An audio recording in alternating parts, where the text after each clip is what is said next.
हाँ जी, तो नया चैप्टर आपका हम लोग जो स्टार्ट कर रहे हैं दैट इज स्टैंडर्ड कॉस्टिंग। एक काम करो, गेट लगा दो बेटा, गेट लगा दो। स्टैंडर्ड कॉस्टिंग आज हम लोग नया चैप्टर स्टार्ट करेंगे। और देखिए, स्टैंडर्ड कॉस्टिंग का मीनिंग समझो पहले तो आप। स्टैंडर्ड का मीनिंग क्या होता है? What is the meaning of standard? Standard क्या होता है भाई? हाँ, स्टैंडर्ड जो यूजुअली चलता है। ठीक है, इसको हम लोग स्टैंडर्ड या ऐसा बोल दें बेंचमार्क, है ना, एक क्राइटेरिया। देखिए होता क्या है, मैं आपको बताऊं कि जैसे आपको पता है कि अगर आपके 60% या ऊपर आ गए तो आप जाएंगे फर्स्ट डिवीजन में, लेकिन 60 से 48 के बीच में आ गए तो जाएंगे सेकंड, 48 के नीचे है थर्ड। तो वैसे ही एक स्टैंडर्ड कुछ बेंचमार्क कॉस्ट के भी बनाए जाते हैं। देखिए कॉस्ट में कुल मिला के 3 आइटम होते हैं जिनसे पूरा कॉस्टिंग चलता है, मैं आपको बता दूं। तो कॉस्टिंग में 3 आइटम कौन कौन से होते हैं बेटा?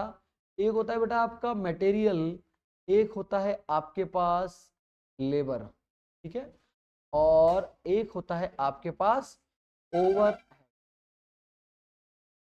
आपका ओवरहेड। तो कुल मिला के कितनी चीजें होती है? मटेरियल, लेबर और ओवर, ठीक है। फर्स्ट डिवीजन का क्राइटेरिया बता रहा था ना मैं तो आपको, तो खाली एग्जांपल था, ठीक है। हम लोग बात ये कर रहे हैं बेटा कि देखिए कुल मिला के जो कॉस्ट के एलिमेंट है वो कितने एलिमेंट हैं? 3 एलिमेंट है। अब आप बात को समझिए, आपने क्या करा, आपको गुड्स बनाना है, आपने एक एस्टिमेशन लगाया। एस्टिमेशन ये लगाया कि मटेरियल लगेगा 50 का, लेबर लगेगा 30 का, ओवरहेड लगेगा 20 का। ये आपने एक एस्टिमेशन लगाया और आपका एस्टिमेशन था कि पूरी कॉस्ट कितनी आनी चाहिए थी? 100 आनी चाहिए थी। ये तो डेटा जो आपने पहले एस्टिमेट लगाया था, ठीक है। एक्चुअल में क्या हुआ? एक्चुअल में मटेरियल आया 45 का, लेबर आया 55 का, और ओवरहेड आया से 18 का। इसका टोटल लगाओ भाई, कितना आ रहा है? अरे टोटल कितना आ रहा है बताओ? तो 98 आ रहा है ये, 98 आया। तो 98 आपके पास आया। आपने तो एस्टिमेशन क्या लगाया था कि भाई आप कोई गुड्स बना रहे हैं तो 100 रुपये लगने चाहिए, लेकिन बेटा एक्चुअल में लगे कितने? 98 लगे ना। तो आपको क्या करना पड़ेगा, आपको ये जो एस्टिमेटेड डेटा होता है ना, ये तो होता है स्टैंडर्ड। क्या होता है? स्टैंडर्ड। और ये जो डेटा है ये कौन सा है? एक्चुअल है। तो अरे इधर समझो आप लोग, बोर्ड पे ये कॉपी का लेन देन बाद में करना। आपने मटेरियल की कॉस्ट मानी थी 50 रुपए, लगे कितने? ये तो कम लगे। तो कम लगे तो बढ़िया बात है ना, तो कम लगे तो 5 रुपए तो यहाँ पे तो कम लगे लेबर में, ए मटेरियल में। लेकिन लेबर में क्या हुआ? लेबर में कितने लगने चाहिए थे? लगे कितने? तो क्या 5 रुपए ज्यादा लगे? ये तो नेगेटिव पॉइंट हो गया, ये 5 रुपए नेगेटिव लगे। ऐसे ही यहाँ लगने चाहिए थे 20, लगे कितने? 18, है ना। ये आप लोग क्या कर रहे हो, ये आप लोग कंपैरिजन करके देख रहे हो। ये जब आप कंपैरिजन करके देख रहे हो कितना कितना डिफरेंस आ रहा है, 5 का डिफरेंस, 5 का डिफरेंस और 2 का डिफरेंस। ये डिफरेंस एनालिसिस को ही हम लोग बोलते हैं वेरिएंस एनालिसिस, जो आप इस पूरे चैप्टर के अंदर करने वाले हैं, वेरिएंस। यानी कि आप ये देखने वाले हैं कि भैया जो हमने एस्टिमेशन लगाया था और जो एक्चुअल डेटा आया, दोनों में कितना फर्क आ रहा है और क्यों आ रहा है, इसका रीजन क्या है, ये आपको पता लगाना पड़ेगा। अब मैं आपको बता दूं कि आपके सिलेबस में मटीरियल है एनालिसिस के लिए और लेबर है। ओवरहेड वेरिएंस जो है वो नॉर्मली पास कोर्स में चलता नहीं है, ठीक है। तो आपकी यूनिवर्सिटी में नहीं है। आपकी यूनिवर्सिटी में कौन कौन से वेरिएंस चलते हैं? मटेरियल और, समझ में आ गई बात? लिखना चालू करूं मैं? चलो लिखो।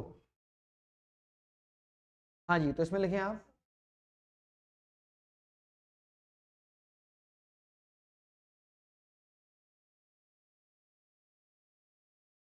कुछ भी नहीं सुना मैंने, तो लिख ले तू फटाफट, मेरे पास टाइम कम होता है क्योंकि बहुत। हाँ जी लिखो बेटा, लिखाओ, लिखो। The main element, the main element main element of cost, the main element of cost are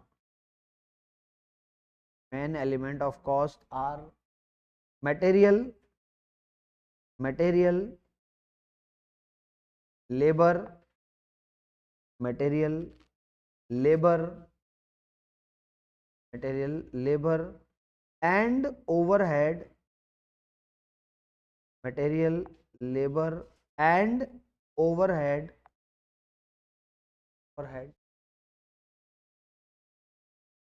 Before any production activity, before any production activity, before any production activity, any production activity, any production activity, there will be some estimation of cost.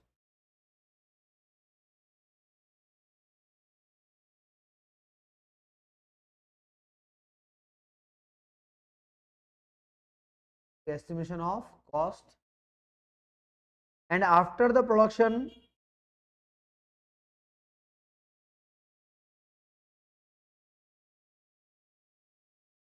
and after the production, after the production, there will be actual data, there will be actual data, actual data, there will be actual data of cost, there will be actual data of cost, we will compare, we compare the estimated cost,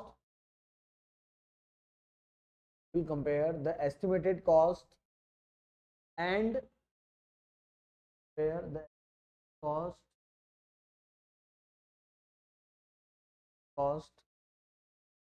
and actual cost,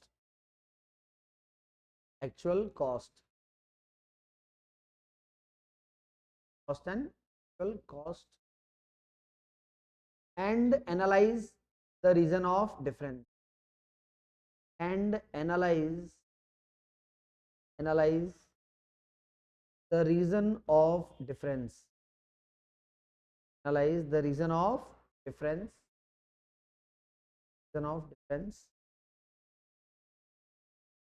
the main element of cost,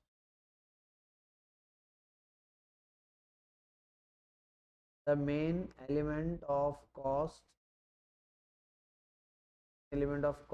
are material,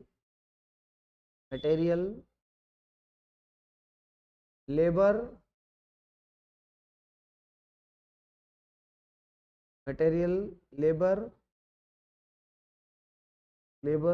and overhead, material, labor and overhead, material, labor and overhead, and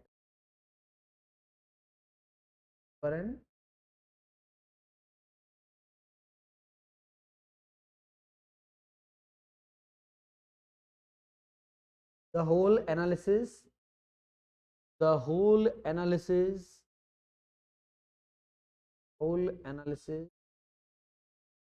will be known as, the whole analysis will be known as, variance analysis,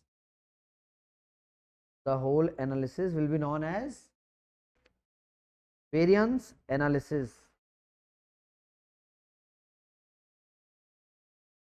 ठीक है ना?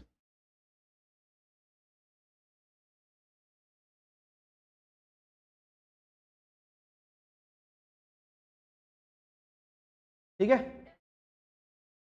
बोल सकते हैं, पर technical word variance ही है बेटा, है ना, वेरिएंस एनालिसिस। ठीक है, चलो जी, तो सबसे पहला टॉपिक अब आप लिखो, material cost variance, material cost variance, लो जी भैया आपके पास मटेरियल कॉस्ट,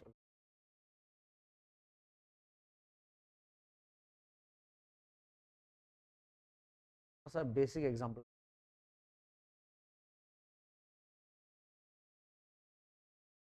कॉस्ट तो मटेरियल कॉस्ट वेरिएंस हम लोग ये सीखें। इसके पहले हम एक छोटा सा एग्जांपल ले लेते हैं। मान के चलिए आपने ये सोचा था कि आप जब गुड्स का प्रोडक्शन करेंगे ना, तो दो तरह के इनपुट, दो तरह के मटेरियल काम में आएंगे, एक्स और वाई, ठीक है। और क्वांटिटी और रेट, आपने सोचा था कि एक्स तो काम आएगा 3 किलोग्राम और रेट है 5 रुपीज, ये काम आएगा आपका 2 किलोग्राम, इसका रेट है, तो आपने सोचा तो ये था। तो इसका मतलब ये जो किलोग्राम है, तो ये क्वांटिटी तो आपकी किलोग्राम में दे दी, और ये रेट आपका किस में है, रुपीज में। इसका मतलब एक्स की कॉस्ट कितनी थी मटेरियल की, 15 रुपए, और वाई की कितनी थी, 14 रुपए। तो कुल मिला के आपने क्या सोचा था कि 1 यूनिट पर मटेरियल कॉस्ट कितनी आएगी, 29 आएगी, ये आपने सोचा था। एक्चुअल डेटा जब आपने डिपार्टमेंट से मंगवाया तो उन्होंने बताया कि सर हमने एक्स भी यूज करा है, वाई भी यूज करा है, और ये क्वांटिटी और ये रेट, तो पता ऐसा लगा कि 4 रुपए, 4 किलो काम आया 4 रुपए से, और ये 1 किलो ही काम आया 8 रुपए से। तो इसका मतलब कितना लगा, 16 + 8 कितने रुपए लगे आपके, 24 रुपए लगे, है ना। तब आप लॉजिक समझिएगा कि आपने क्या अनुमान लगाया था कि लगेंगे तो कितने, लेकिन एक्चुअल में मटेरियल कॉस्ट लगी कितनी। तो देखा जाए प्राइमा फेसिया तो कॉस्ट कितने रुपए कम लगी, कम लगी, लेकिन 5 रुपए क्यों, कैसे, कहां से कम लगे। तो अगर आप देखें तो एक एक पॉइंट का एनालिसिस, एक्स की कॉस्ट कितनी सोची थी आपने टोटल, एक्स पे 15 रुपए लगेंगे, जबकि एक्स पे लगे कितने, 16 रुपए लग गए। तो क्या एक्स पे 1 रुपए ज्यादा नहीं लग गया, कि आपका एक्स लग गया ना। इस पर सोचे थे आपने 14 रुपए, लगे कितने, यानी कि इसमें मेरे कितने रुपए बचे, 6 रुपए। तो एक मटेरियल पे तो 6 रुपए बचे, और एक मटेरियल पे 1 रुपए ज्यादा लगा, मेरे को नेट फायदा कितने का नजर आ रहा है, ठीक है। तो अब आप इसमें लॉजिकली चीज समझिए कि क्या कुल मिला के यहाँ पर एनालिसिस करने के लिए दो चीजें नजर आ रही है क्या आपको। बोले सर आप जो मटेरियल कॉस्ट बना रहे हो ना, ये या तो बन रही है क्वांटिटी से और फिर रेट से, दो ही चीजें जो काम में आ रही है, या तो क्वांटिटी और या फिर रेट, ठीक है। चलिए, तो सबसे पहली बात, मटेरियल कॉस्ट वेरिएंस अगर मेरे को इसी फॉर्मूले से निकालना हो तो मेरा आंसर पता है कितना है, फेवरेबल 5। कैसे, एक बार समझिएगा, फिर चाहे तो इस एग्जांपल को कॉपी कर लेना। मटेरियल कॉस्ट वेरिएंस का फॉर्मूला होता है ये,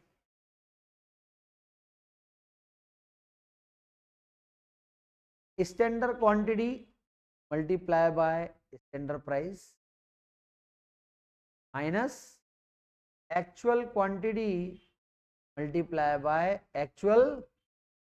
अच्छा एक बात बताओ, अरे लिखना बाद में, पहले समझो आप, क्या ये वाला, अच्छा इसको हम लोग बोलते हैं टीएससी, टीएससी का मतलब टोटल स्टैंडर्ड कॉस्ट, इसको पता है क्या बोलते हैं, टीएससी, यानी कि टोटल एक्चुअल कॉस्ट। तो अब मैं इस कॉलम के ऊपर नाम अब लिख रहा हूँ, मैंने पहले इसने लिखा कि आपने कॉलम किसका बनाया था, टीएससी का। क्या टीएससी का कॉलम ऐसे बनाया क्या, ये क्वांटिटी तो कौन सी है पता है, स्टैंडर्ड क्वांटिटी, और ये प्राइस कौन सा है, स्टैंडर्ड प्राइस। क्या इन दोनों को मल्टीप्लाई करके ही आपका टीएससी बना है, और आपका कुल मिला के टीएससी टोटल स्टैंडर्ड कॉस्ट कितना आ रहा है, 29 रुपीज का आ रहा है, ऐसा नजर आ रहा है, ये आपको चेक करो भाई, टोटल स्टैंडर्ड कॉस्ट कितना आ रहा है, 29 का। अब एक बात समझना, टी ए सी का कॉलम, क्या ये कॉलम आपका टीएसी का बनेगा, टोटल एक्चुअल कॉस्ट। और टोटल एक्चुअल कॉस्ट कैसे निकाली आपने, आपने मल्टीप्लाई किस किसको करा, एक्चुअल क्वांटिटी और एक्चुअल प्राइस को, हमने दोनों को मल्टीप्लाई करा, मल्टीप्लाई तो करा आपने, मल्टीप्लाई करके तो आपने क्या बनाया, बनाया। तो आपका एक्चुअल कॉस्ट कितना लगा, 24 रुपये लगा। तो हमने सोचा था 29 लगेंगे, लगे 24। तो ये अच्छी बात है कि बुरी बात है, अच्छी बात है ना। हम तो 29 सोच रहे थे, 24 रुपये लगा। जब भी आपका आंसर पॉजिटिव में आएगा उसके पीछे आप क्या लिखोगे पता है, लिखना आप एफ, और एफ क्या इंडिकेट करता है, एफ इंडिकेट करता है फेवरेबल, का मतलब क्या होता है, जब भी आंसर पॉजिटिव आएगा अपन क्या लिखेंगे। तो हमने पहला वेरिएंस सीखा मेटेरियल कॉस्ट वेरिएंस। एक बार तो देखो भैया, मेटेरियल कॉस्ट वेरिएंस फॉर्मूला क्या है, पहले formula total standard cost minus total actual cost. Total standard cost कैसे निकलती है, स्टैंडर्ड क्वांटिटी का प्राइस से मल्टीप्लिकेशन।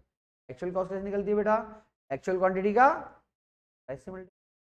दोनों का डिफरेंस होता है हमारे पास टोटल कॉस्ट। समझ में आई ये बात, चलिए कॉपी करो उसको फटाफट।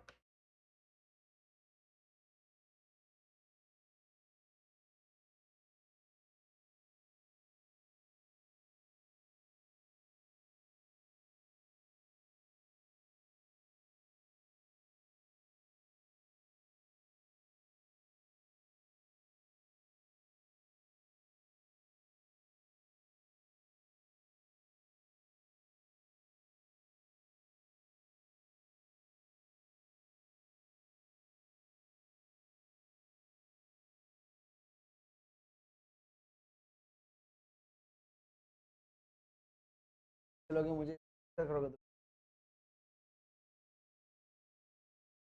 तो नहीं, 6 को जाना।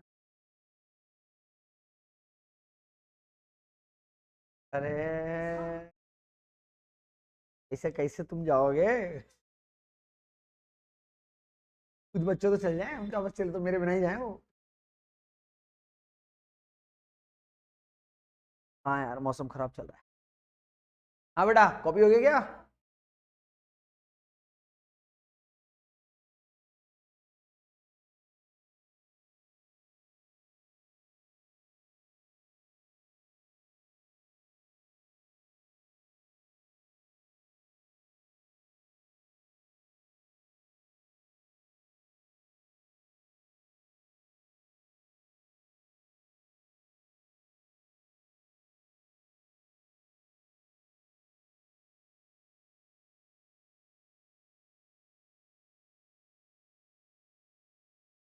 हो गया कॉपी।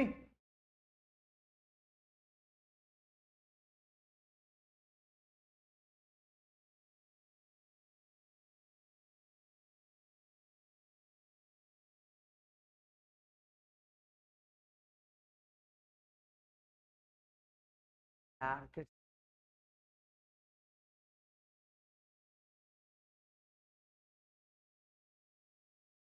हाँ, वो मेरे ख्याल से 7 जनवरी से स्टार्ट हो जाएंगे, 1 महीने बाद। तो खत्म, फिर मार्च में इनकम टैक्स पढ़ना, अगला एग्जाम जून में होगा। हाँ हो गया कॉपी। चलिए, तो हमने पहला लिखा मेटेरियल कॉस्ट वेरिएंस, फॉर्मूला आपके सामने, फाइन। अब हम बढ़ते हैं आगे। देखिए आपने पढ़ा एमसीवी, यानी कि आपने क्या पढ़ लिया है, मेटेरियल कॉस्ट वेरिएंस पढ़ लिया। बेटा मेटेरियल कॉस्ट वेरिएंस के कितने पार्ट होते हैं, तो मेटेरियल कॉस्ट वेरिएंस होते हैं 2 पार्ट।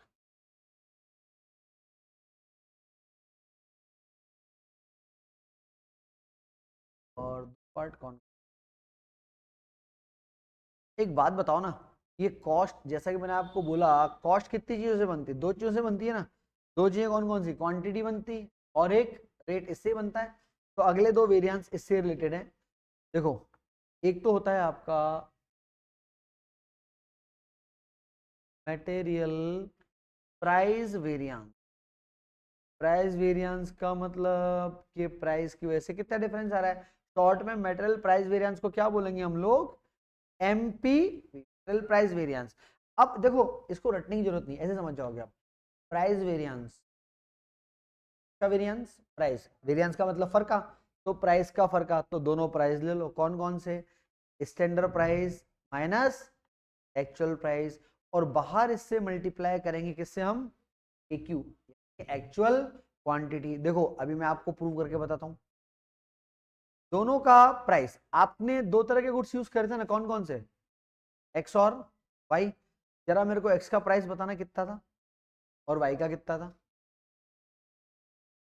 एक्स का 4 और वाई का, क्या कर रहा है भाई, प्राइस या क्वांटिटी।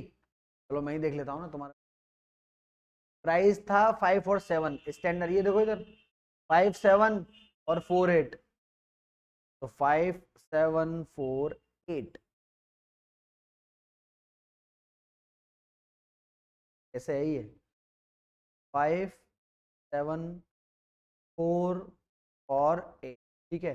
मल्टीप्लाई एक्चुअल क्वांटिटी, दोनों की एक्चुअल क्वांटिटी देखो बाहर कितनी थी, ये एक्चुअल क्वांटिटी यही थी ना 4 और 1, तो एक्चुअल क्वांटिटी है आपकी 4 एंड 1। अब आप बात को अच्छे से समझना बेटा, ये 1 को 4 से किया तो 4, इधर -1 है अंदर, -1 को +1 से किया तो कितना आएगा, माइनस का 1 आएगा ना, तो -1 और प्लस का 4, क्या मेरा आंसर प्लस का 3 है। और मैंने कहा था आंसर जब प्लस का आएगा तो यानी कि मेटेरियल प्राइस वेरिएंस अगर मैं निकालूं, मैं ये बताना चाह रहा हूं कि प्राइस की वजह से जो फर्क है वो कितने रुपए का है, 3 रुपए का। अच्छा देखो, आपका मेटेरियल कॉस्ट वेरिएंस का आंसर पता है कितना है, 5F आया था ना, 5 रुपए आया था ना फेवरेबल का, देखो आप चेक करो यही था। तो अभी हम उसका एनालिसिस कर रहे हैं, देखो बात समझना, टोटल कॉस्ट दो चीज से बनी, प्राइस और क्वांटिटी।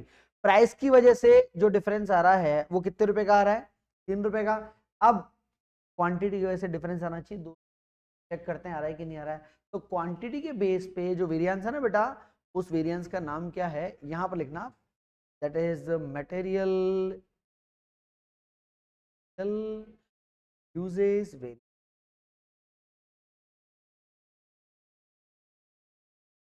और मटेरियल यूजेस, यूज क्या करते हो आप, क्वांटिटी।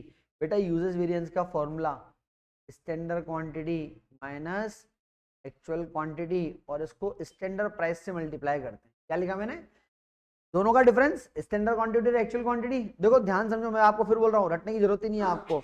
प्राइस वेरिएंस किसका फर्क था, दोनों प्राइस का, स्टैंडर्ड प्राइस और, लेकिन ध्यान रखना इसमें एक्चुअल क्वांटिटी आई थी। यूजेस में क्या होता है बेटा, यूजेस में आता है क्वांटिटी, स्टैंडर्ड क्वांटिटी और एक्चुअल क्वांटिटी का फर्क, लेकिन मल्टीप्लाई किससे है, एसपी से है। अब आप इधर एक बार ध्यान दो कि स्टैंडर्ड क्वांटिटी क्या सोचा था, कितने कितने किलो माल लगेगा, 3 किलो और 2 किलो, ये सोचा आपने, लगा कितना, 4 और 1, 3 2 4 1, ये तो इसको फॉर्मूला में रखेंगे, 3 2 4 और 1, बाहर मल्टीप्लाई किससे है ये, एसपी। स्टैंडर्ड प्राइस कितना है, स्टैंडर्ड प्राइस देखो आपका ये रहा 5 और 7, चलो भाई आपका ये 5 और 7। अब आप देखना बेटा, माइनस का 1 है, माइनस के 1 को 5 से करा दो, माइनस का 5 हो गया। ये प्लस का 1 है, प्लस के 1 को 7 से करा दो, प्लस का 7। क्या मेरा फाइनल आंसर 2 रुपीज फेवरेबल का है क्या। और आप देखो, अगर आप दोनों आंसर को टैली करें, बोले सर इधर आंसर था 3 का फेवरेबल, इधर आंसर था 2 का फेवरेबल, हमारा ऊपर आंसर कितना था, तो क्या मैं ऐसे लिख दूं, क्या समझो, क्या मेटेरियल कॉस्ट वेरिएंस की इक्वेशन ये होती है क्या, it is the difference of material price variance plus material usage, usage M U L usage. बोलो भाई यहां तक समझ में आ गया, तो अभी तक आपने क्या पढ़ा, दोबारा सुन लो फटाफट।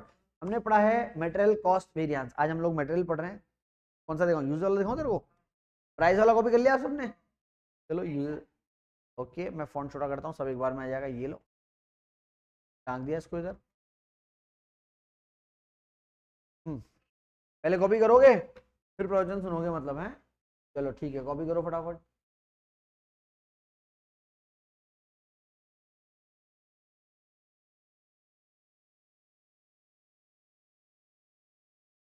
हाँ बेटा पता पड़ा मेरे को, बहुत दुख हुआ मेरे को सुन के, पर अपन कुछ कर नहीं सकते ना, बहुत सारी चीजें अपने हाथ में नहीं होती, तो अपन सिर्फ दुख कर सकते हैं वहां पे जाओ।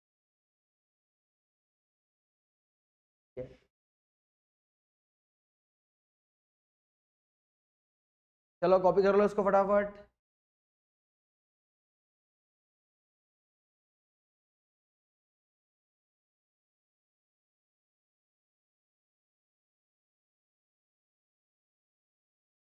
हाँ 9 फरवरी को 300 रुपये दे दी मैंने, की मतलब 1 किलोमीटर वाली, भागूंगा किस किलोमीटर, पागल एक दिन में खत्म थोड़ा ना होना मेरे को।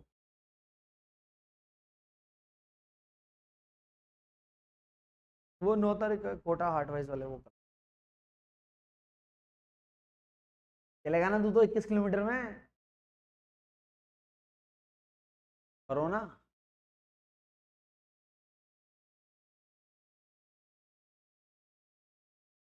हो गया कॉपी? चलो अब आप सुन लो फटाफट से, उसको सम अप कर देते हैं। हमने पढ़ा आज मटेरियल कॉस्ट वेरिएंस, और अपन ने बोला कि मटेरियल की कॉस्ट किससे बनती है, एक तो प्राइस से और एक क्वांटिटी से। तो सबसे पहले अगर आपको मटेरियल कॉस्ट वेरिएंस निकालना है तो मटेरियल कॉस्ट वेरिएंस निकालने का तरीका, standard quantity multiply by standard price minus actual quantity multiply by actual rate. ये तो आपने फॉर्मूला पढ़ा किसका बेटा, मटेरियल कॉस्ट वेरिएंस। ठीक है, ये फॉर्मूला आपने पढ़ा था, कौन बड़ा करता है, ये पढ़ा था हम लोग। That is the basic formula of material cost variance. फिर हमने कहा कि मटेरियल कॉस्ट वेरिएंस जो होता है वो दो पार्ट में आता है, एक होता है प्राइस की वजह से, एक होता है क्वांटिटी की वजह से। तो जब हम बात कर रहे हैं कि यार मटेरियल प्राइस वेरिएंस, तो प्राइस वेरिएंस मतलब प्राइस का फर्क का कैसे निकालेंगे, SP minus AP multiply by AQ, ये तो हो गया मटेरियल प्राइस वेरिएंस। और एक हम क्या निकालेंगे, material usages variance, material usages यानी कि यूज की वजह से फर्क का, यूजेस वेरिएंस का formula standard quantity minus actual quantity, और मल्टीप्लिकेशन किससे, स्टैंडर्ड प्राइस से। दोनों तरह की क्वांटिटी का अपने फर्क कर लिया, और हमने फाइनली ये टैली करा कि मटेरियल कॉस्ट वेरिएंस का जो आंसर है it will be the total of material price variance and material usages, इन दोनों का टोटल होता है। बोलो बेटा, यहां तक बात समझ में आ गई अपने को, आगे बढ़े। चलिए, ये तो हमने बात करी कि जब हम दो तरीके का मटेरियल काम में ले रहे हैं और मटेरियल में प्रोसेस में कोई नुकसान ही नहीं हो रहा, लेकिन ऐसा भी तो हो सकता है ना, आपने इनपुट, जैसे इनपुट डाला 3+2 5 किलोग्राम का इनपुट डाला, तो जरूरी है कि आउटपुट 5 kg बन के निकलेगा, लॉस भी हो सकता है ना प्रोसेस। ठीक है, तो अगला टॉपिक आप लिखें, if there is some loss of material, there is some loss of material, there is some loss of material in the process,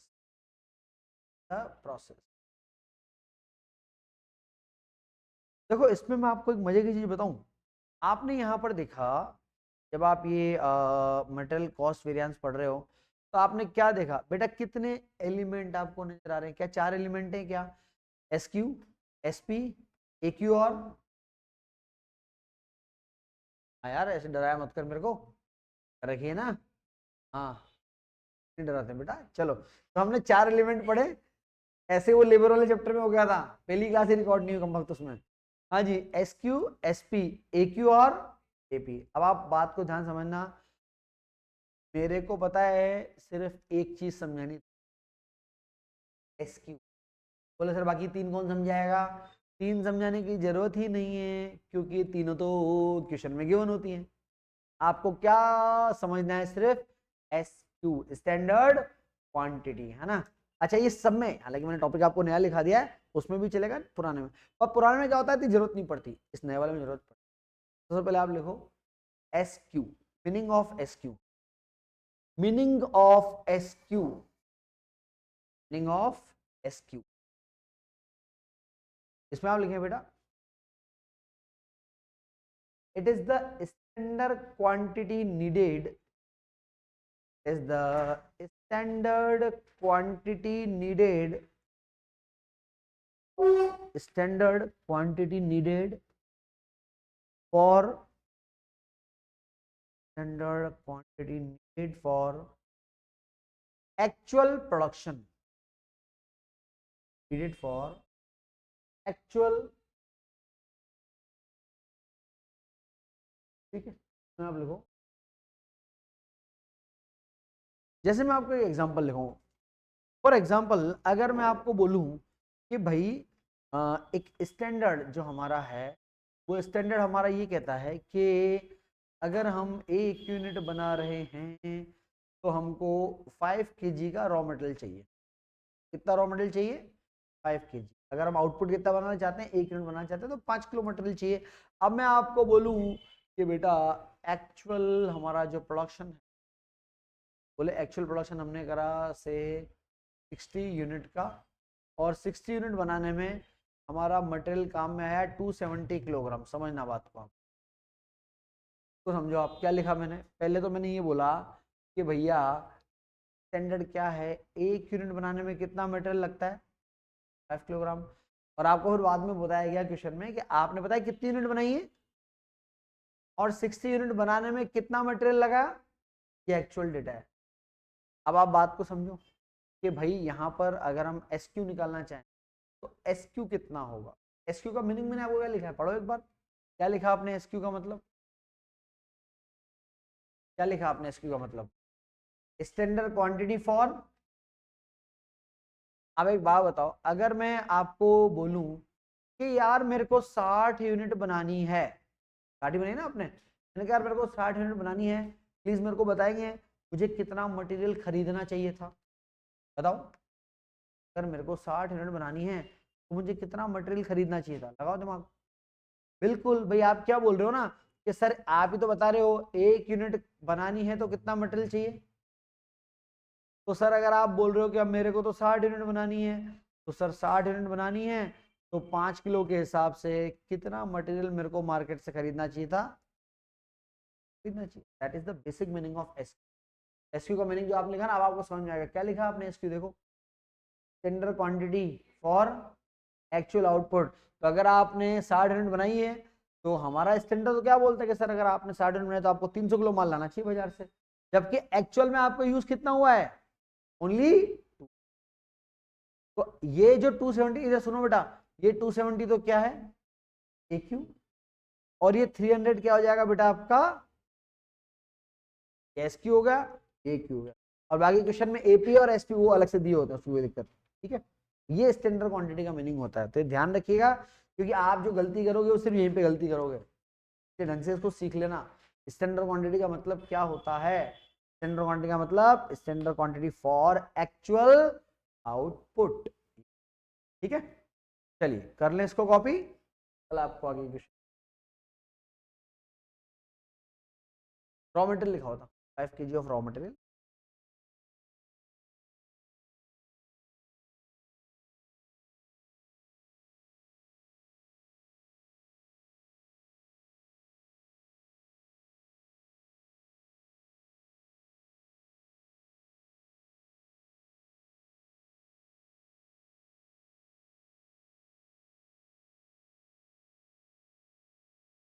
क्या हो गया, कॉपी हो गया, कर रहे हो। चलो रिकॉर्डिंग तो बंद कर दूं मैं, जब रिकॉर्डिंग हो रही है।